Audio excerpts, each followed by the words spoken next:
અગાઉ જે ભાભર ગામની અંદર ઊણ ગામની જે ઘટના બનેલી તેની અંદર અમારા ચૌધરી સમાજના યુવાનોને કેબી દેસાઈ ઇન્સ્પેક્ટર સાહેબે જે એમની બર્બરતાપૂર્વક જે લાઠીચાર્જ કર્યો, ગાડીઓના કાચ તોડ્યા,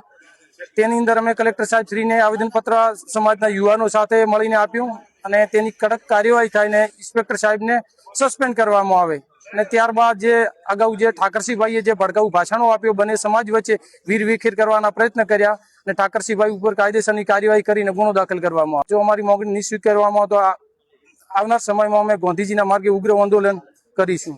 આમાં જે 18 તારીખે ઘટના બનેલ ઊણ ગામમાં તે બાબતે જે એક પક્ષીય કાર્યવાહી કરી અને અન્યાય કરવામાં આવે તેના વિરુદ્ધમાં સમાજના યુવાનો સરકારનું જબરજસ્ત પ્રેશર હોવા છતાં, દરેક આગેવાનોને ના કરવા છતાં, ખાટલા બેઠકો રાતો સુધી કરવા છતાં અહીંયા બહોળી સંખ્યામાં ઉપસ્થિત રહ્યા, એમનો પહેલો આભાર માનું છું. અને બીજી વાત કે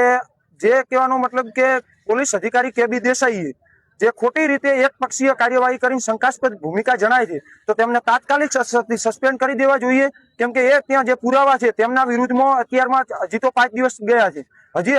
એમને કરવામાં નહીં આવે, સીસીટીવી બીજા હશે ડિલીટ કરાવી દેશે અને એમને આગળ તપાસ કરવી જોઈએ. સમાજના યુવાનો કોઈ પણ હથિયાર લઈને ગયેલા નથી, કોઈ સામેવાળાના પક્ષમાં કોઈને માથામાં કાંકરી પણ લાગી નથી, તેમ છતાં 307 જેવી જે ગંભીર કલમો લગાવવામાં આવી છે એમને તાત્કાલિક અસરથી દૂર કરવામાં આવે. ત્રીજો મુદ્દો અમારો એ રહ્યો છે કે જે ઠાકરસિંહ રબારી વિરુદ્ધ એ જે 16 યુવાનો વિરુદ્ધ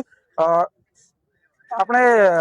ઉશ્કેરણીજનક ભાષણ વિરુદ્ધ જે એમના વિરુદ્ધ એફઆઈઆર નોંધાવવામાં આવેલ છે, તો પછી ઠાકરસિંહ રબારી ઉપર એ બાબતે સૌની પહેલી એફઆઈઆર થવી જોઈએ. અને જે ગાડીઓના કાચ તોડેલા છે, લોકોનો ઘાયલ થયેલ છે, સરકાર તરફથી એમને પૂરું વળતર આપવામાં આવે, કેમ કે એ ગાડીઓના કાચ સરકાર પોલીસ પ્રશાસનના પોલીસ અધિકારીઓએ જ તોડેલા છે.